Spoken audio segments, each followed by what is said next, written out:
What's all this about the world's most notorious drug lord in all history? This drug lord was the most powerful and ruthless drug traffickers in history. He was responsible for a significant portion of cocaine entering the United States. He came from humble beginnings, but despite dying young, became one of the richest people in the world. He was a folk hero to some for challenging authority and aiding the poor, but a notorious criminal to others, being responsible for inflicting pain, misery, and death to millions of people's families. Well, in today's episode of What's All This, we consider the short but complex life of Pablo Escobar, the most notorious drug lord of all time, who left behind a legacy of immense wealth, extreme violence, and societal corruption. While some glorify him, it's crucial to remember the immensely devastating impact of Pablo Escobar's drug empire. His trafficking-fueled addiction shattered countless lives and inflicted a deep scar not just on Colombian society, but indeed throughout the world, as his drug distribution business impacted all corners of the globe.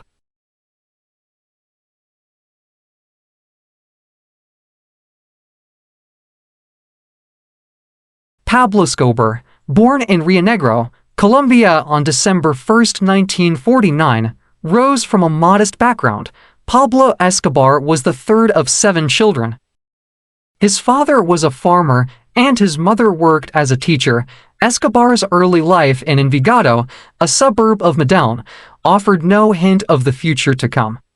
Escobar's formal education ended abruptly in 1966, just shy of his 17th birthday. The harsh realities of life on the streets of Medellin likely influenced his teacher's perception of him, and he left school permanently a year later. Despite not possessing higher education, Escobar managed to have some exposure to college studies and procured a forged high school diploma. Initially, Escobar entertained dreams of becoming a lawyer, politician, or even president. However, his financial limitations at that time prevented him following that type of career pathway.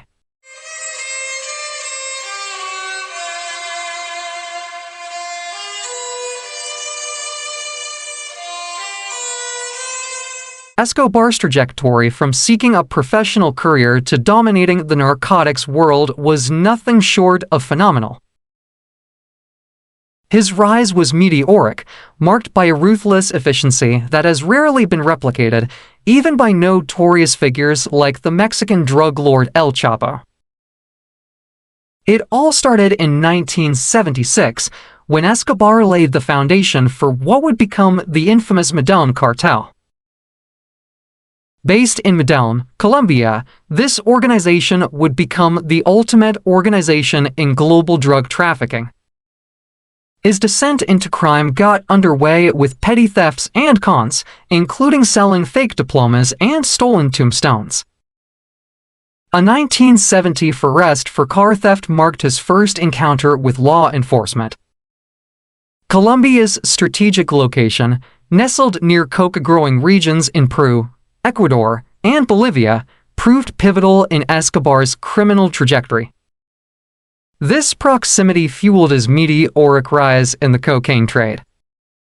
Colombia's rise as a marijuana smuggling hub in the 1970s offered a springboard for Escobar's criminal ambitions. He began as a minor player, working for established smugglers to distribute marijuana.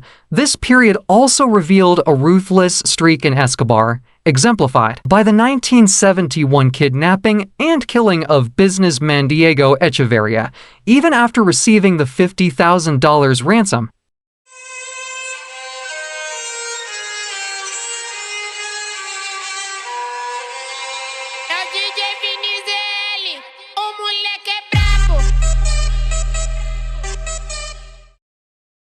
During the late 1970s and early 1980s, Pablo Escobar emerged as a central figure in the rise of the cocaine cowboy era. The Miami drug trade, immortalized in shows like Miami Vice, boomed during this period.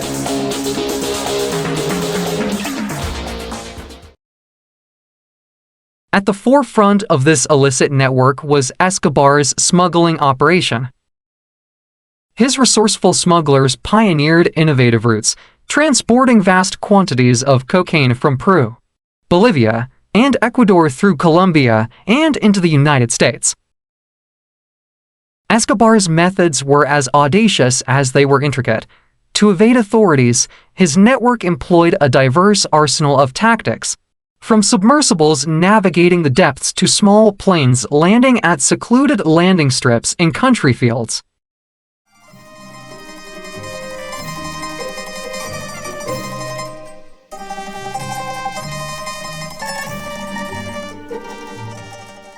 Escobar's ambition extended far beyond just marijuana.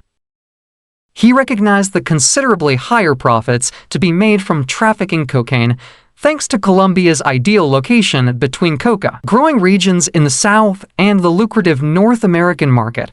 This strategic positioning fueled his transition into the cocaine trade, a shift that would propel him to become a major player in the global drug scene. He became deeply involved in drug smuggling and co-founded the Medellin Cartel in the mid-1970s. With his forceful and extroverted personality, Escobar quickly rose to leadership, overseeing a vast network focused on cocaine production, transportation, and sales. The Ochoa brothers, Juan David, Jorge Luis, and Fabio, were among his key partners in this criminal enterprise. By infiltrating the lucrative illicit drug market and establishing the dominating supply chain, Escobar fueled a demand for cocaine in America and around the world such as had never before been experienced, leading to huge social shifts in society with millions now either enslaved to addiction or illegally profiting from its distribution. Under the leadership of Pablo Escobar, the Medellin Cartel seized control of a staggering 80% of the cocaine entering the U.S. By the 1980s, the sheer volume of cocaine entering the U.S. was estimated at 70 to 80 tons per month.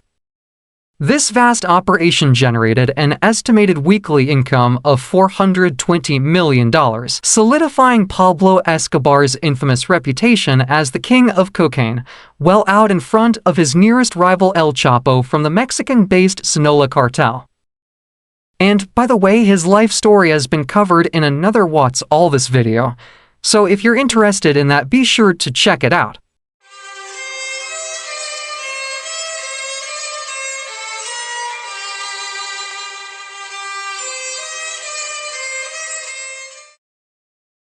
The Medellin Cartel, under Escobar's ruthless leadership, had now dominated the global cocaine trade. This dominance translated into immense wealth and power for Escobar, propelling him from his unremarkable early teen years to within the ranks of the world's 10 wealthiest people. According to Forbes, his net worth was estimated to be around $30 billion in the 1980s. This wealth, as you can imagine, fueled a lifestyle of the rich and famous. As testified by his private planes, a Caribbean getaway on Isla Grande, and numerous luxurious homes and safe houses, including a 7,000-acre estate in Antioquia, Colombia, which he bought for $63 million. This estate was named Hacienda Naples, which was nicknamed after Naples, Italy. The estate reportedly cost a staggering $63 million and boasted dinosaur statues, artificial lakes, a bullfighting arena, an airstrip, a lake, sculpture garden, football field, tennis court, and numerous other amenities for his family and the cartel. The property even housed an exotic zoo complete with around 200 animals, including elephants, giraffes, camels, and hippos. In order to buy loyalty, Escobar paid his staff generously. In turn, he demanded 100% loyalty at all times. To defy this was a certain death sentence. If you're enjoying this video, make sure to hit the like button and subscribe for more content. Also, leave a comment down below about what you would like to watch next. and I will do my best to provide content you guys want to know about. Now back to today's content. Escobar also managed to create a complex public image. He poured millions into developing Medellin's poorest neighborhoods, funding everything from social proms, housing projects, and parks to football stadiums, hospitals, schools, and churches, which garnered public support and building a reputation as being a local Robin Hood. This perception helped him secure an alternate seat in Colombia's Congress in 1982. By the late 1980s, Escobar's wealth had reached astronomical heights. He reportedly made a bold offer to Colombia's government, proposing to pay off the entire $10 billion national debt in exchange for immunity from extradition.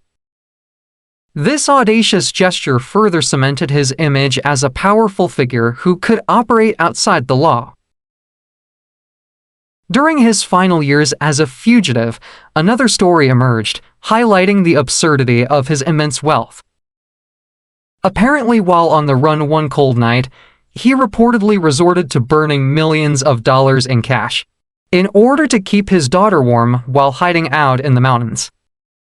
This anecdote, while unconfirmed, encapsulates the extravagance that marked Escobar's final years. However, this philanthropy was a stark contrast and mask to his true method of operation, which exhibited much more brutal methods. He famously dealt with problems through bribes or bullets. This ruthlessness extended beyond rival drug cartels, such as the Cali cartel, to encompass government officials, police, and civilians. The 1989 bombing of a passenger airplane, reportedly targeting an alleged informant and killing over 100 people, highlighted the lengths to which he would resort so as to achieve his goals using whatever tactics were called for regardless of how violent. Escobar's growing influence, particularly as a key supplier to the American drug market, transformed him into a prime target for the U.S. war on drugs. The looming threat of extradition to the United States fueled his defiance. Escobar famously declared he would rather have a grave in Colombia than a jail cell in the U.S., a statement that solidified his image as a ruthless and uncompromising figure.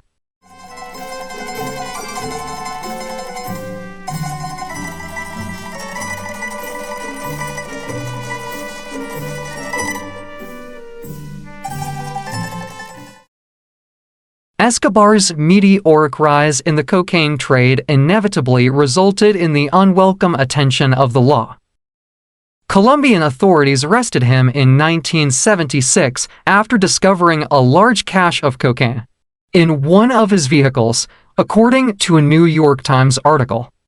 However, Escobar's immense wealth and burgeoning influence allowed him to manipulate the legal system and secure a relatively light sentence. This incident, along with the assassination of the arresting officer just a year later, created public suspicion about Escobar's growing power and the reach of his corruption, as reported at the time in the Los Angeles Times. As Escobar's empire expanded, so too did the violence due to the dynamics of the drug trade. Eventually, a large-scale manhunt for Escobar was launched alongside negotiations for his surrender. In 1991, Colombia's new constitution conveniently prohibited extradition, creating a golden opportunity for Escobar. He agreed to surrender under the condition of being imprisoned in a custom-built facility called La Catedral. This so-called prison, however, was nothing short of a luxury resort rather than a jail, and became a global symbol of Escobar's mockery of the local justice system. News articles at the time detailed the extravagant amenities Escobar had built within La Catedral, including a nightclub, sauna, and even a personal soccer field. This luxurious confinement solidified Escobar's image as an untouchable kingpin. However, it wasn't too long before the situation at La Catedral came to an end. In 1992, a brutal internal conflict within the Medellin Cartel erupted, with Escobar ordering the murders of rival cartel members within the very walls of his prison, as reported in The Guardian. This act of violence inside the supposed prison walls sparked outrage and led to the Colombian government revoking the agreement with Escobar. But in true Escobar style, before he was to be transferred to a more fittingly secure facility, Escobar staged a dramatic escape, vanishing from La Catedral and disappearing back into the Colombian underworld. Local and international pressures to end Escobar's reign of violence intensified, and a well-coordinated campaign was formed with various authorities. A relentless manhunt ensued, with the goal being to capture Escobar and his associates, bringing them to face justice. The culmination of this was discovering the location of his Medellin hideout. On December 1, 1993, which coincidentally was Escobar's 44th birthday, his hideout was surrounded. It resulted in a dramatic rooftop chase, and a shootout with Escobar ensued. This was spread all over news reports around the world. The official version of the outcome was that Escobar was ultimately shot and killed. Some conspiracy theories suggest he may have actually committed suicide, rather than face capture and imprisonment. However, Colombian authorities maintained he had died in a shootout. In any event, with its leader gone, and many of the key players either dead or in custody, the Medellin Cartel was severely damaged and quickly began falling apart, with many more arrests and property seizures to follow, thus marking the end of an era defined by Escobar's ruthless reign. From rags to riches, fueled by ambition that morphed into brutality, Pablo Escobar's life encapsulated the destructive allure and futility of a crime-built empire. His reign culminated in the same fashion as many before him, resulting not in the elusive golden throne he chased, but in a bloody demise on a Medellin rooftop. This is a stark reminder of the fleeting power such a path of crime ultimately results in. While Escobar's philanthropy may have garnered some fleeting support, it couldn't erase the bloody stain of his legacy. Shattered communities stood as a stark reminder of the violence that inevitably accompanies the drug trade. No amount of Hollywood glamour can mask the fear and bloodshed that defined Escobar's reign. His death was a turning point, but the fight against the global drug trade continues.